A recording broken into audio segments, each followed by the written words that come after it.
Good evening. Businessman Chuck Brennan says that there has been a lot of interest in his car race planned for later this summer in Brandon for what would be the sport's largest prize ever. At stake, the ownership of the former Huset Speedway to the driver who finishes first.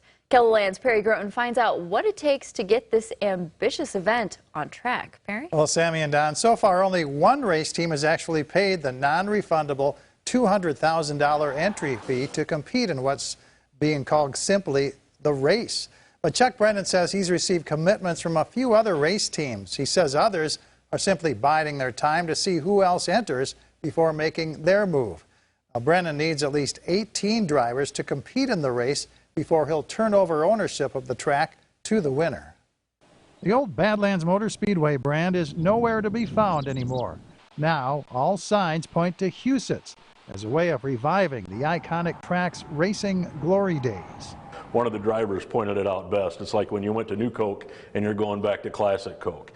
That's what we're doing. Owner Chuck Brennan hopes to capitalize on Huset's stature in the sprint car world by attracting the top drivers in the country to compete for the ultimate prize, the racetrack itself.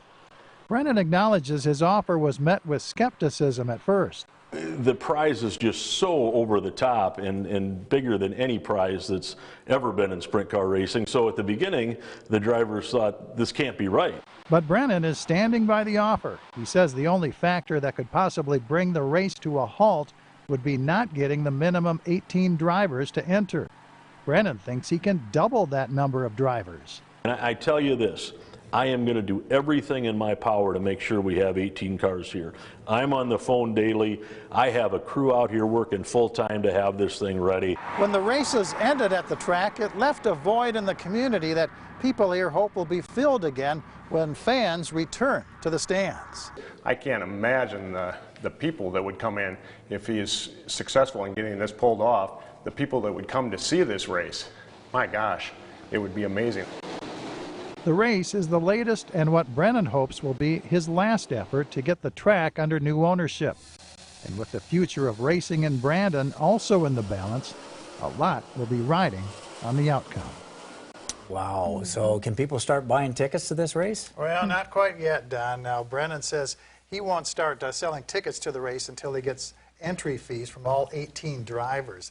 Now, the winner of the August 13th race will have the option of taking the track or pocketing the $3.6 million in prize money. Now, if you'd like to see the entrance requirements for the race, we have a link to Huset's website at KELOLAND.com.